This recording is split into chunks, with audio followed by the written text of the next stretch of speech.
I am very interested in entrepreneurial content. I'm always wanting to try my own small money making endeavors. And I was watching a video the other day by an entrepreneur who had burned out, who had become obsessed with productivity, and who found more success by actually backing away from some of that stuff. Some of it she kept. Being efficient is good if you remember why you're doing it. And so she asked herself and her audience, what are you optimizing for? And that really hit me. I have a hard time relegating my obsession with productivity and efficiency with the knowledge that I know that you have to take time and live life and process things if you want to be a good writer and just if you want to live a happy life.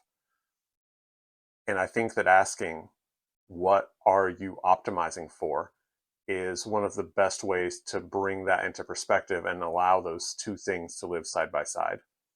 Anyway, it was a day in the life video, so it's not all entirely relevant to what we're discussing here, but it does have several very thoughtful points sprinkled throughout, and I'm going to include a link in the description in case you want to watch it.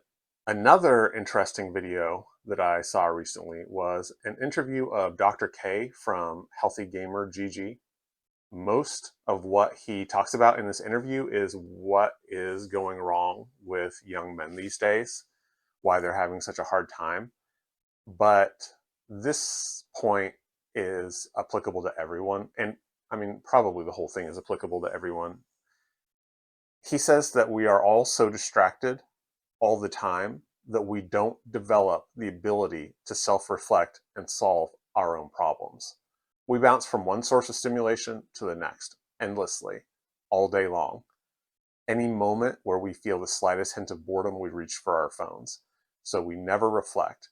We never develop internally, and so we are stuck looking outside of ourselves for all the answers. And that leads to contradictory advice because it's what worked for that person in their very specific circumstances. Much of it is not generalizable, which is a very similar sentiment to a really astute comment that got made on my video about trying to do the miracle morning routine as a writer. I'd suggest that you go check that out. I'm going to try to remember to put a link and a card on the final screen. So I found that interview to be thoughtful and insightful and full of good things to just think about. But what really struck me, what really hit me and made me consider what I was doing, because most of that doesn't apply to me. I grew up in a time where living out isolated in the country, miles from any other person besides myself and my siblings, and with two television channels, I had plenty of time to develop internally. Um, I didn't appreciate that at the time, but turned out to be a good thing. Anyway, he said something though that really felt applicable to me, that at a certain point in his life, he was idiotically efficient. He would wake up and listen to a podcast while exercising. He'd then listen to a lecture while cooking breakfast and walking to the train. Then he would read research on the train, then start work. But what he pointed out was that our brains are also really efficient. They're also efficiency bros. And that parts of our brain that don't get used atrophy. The parts that do get used grow. So I have described myself as something of a recovering hustle bro or life hacker, but really I still sometimes read productivity stuff and still try to implement certain practices in my own life, whether it's to be more productive or to be more present and self-actualized. Um, Luckily, I think those two things help to balance each other out. And I do think that I'm a lot better off than when I was reading productivity stuff nonstop, like for entertainment. But the change wasn't going from caring about productivity to not caring about productivity. I still want to produce. I still have a very intense drive to create. But I now see that I don't want to be productive for productivity's sake. And more recently, I've come to the realization that there are drawbacks to being overly efficient. You know, Dr. K put it as being idiotically efficient.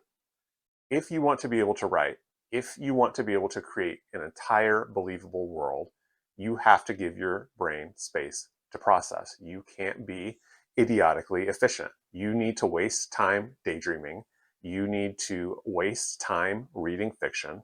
You should go on long walks and just let your mind wander. Now, here's the thing. I don't want to sound like I'm above this conflict. Literally, when I decide to go on a walk, I face this inner turmoil that's just ridiculous of thinking, do I want to listen to a book and get that important reading in? Do I want to pay really close attention to all the sensory data coming in, the sights, sounds of the birds singing, the smells of the flowers and the grass and car exhaust, treating it as like a meditation and being really present? Or do I want to daydream, not being at all present, and instead tapping into that weird connection between long walks and writing that's been pointed out over centuries?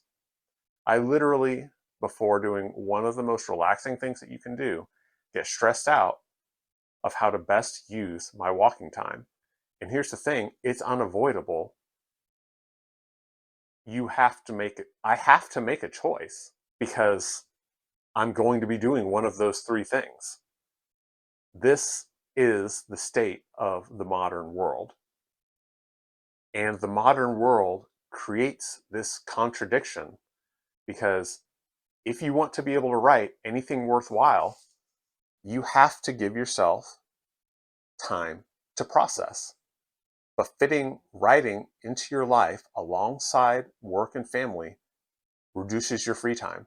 Waking up an hour early to write might eliminate half of the free time that you have in the evening after dinner when you finally get a chance to do something that's not productive. To some degree, writing is hustling.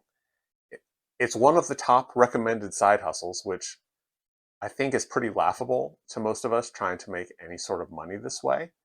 But I do keep trying to monetize my fiction as best I can. Because if I can do that, then I can open up time to do everything else. So, to get back to that initial question, what are you optimizing for? You need to remember that you aren't optimizing for the sake of optimization. Society has done that for us. We are more productive than ever, and yet we haven't gotten to keep any of these increased gains.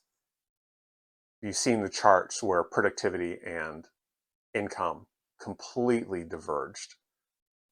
100 years ago, economist John Maynard Keynes predicted that his grandchildren would work 15 hours a week because we'd be so much more efficient and productive, we'd be enjoying the fruits of our labor. Instead, we work more and more to the point where we are so undeveloped that we don't know what we would do if we had that much free time. People don't even want that much free time because all that they've ever been taught is to spend their time optimizing and producing. This reminds me of a thought that I had about playing the piano versus playing the violin. The piano is an extremely efficient note playing instrument. You can easily play as many notes as you have fingers. But does that mean that pianists play one or two notes at a time and just chill with all that gained efficiency? No. They use it to play extremely complex music that's not possible on other instruments. They're able to represent the sound output of an entire ensemble on their own, and that's what they do. But here's the thing. you need to resist that urge. When you create efficiencies in your life, pay attention to what you're using the gains for. Create a life that supports writing, that includes time for thinking and relaxing. This is harder than it sounds. It is hard when you've been super efficient and productive to then take the time that you gain from that and seem to fritter it away, especially when people will judge you for it. But the worst thing that you can do is make time for yourself to be able to work more and take up extra tasks. So yeah, maybe add extra time to write if you currently don't have enough. But if you already produce enough words daily, do you need to take any extra time that you've gained through optimization and lengthen how long you write? It's tempting, but you need to decide at what point you're getting diminishing returns. I'm not saying don't write more. I'm saying consider if it's truly the best way to use your reclaimed time. You might want to make extra time to read. You might want to take extra time to just enjoy life, spend time with your family, play a board game. It doesn't matter so much what you decide to do, but rather that you just let the question, what am I optimizing for, live in your brain. Let it become another filter that you see things through. Because when we're in the head down slog that is the path to writing success, changes in the world around us, changes in our routines, in our responsibilities, they can cause us to drift off course. And I think that this question hit me so hard because it's one of the best things that I've heard for making sure that you're still moving in the right direction. Anyway, that's it from me. I'm Jay Allen Riker, reminding you to write, read, and live.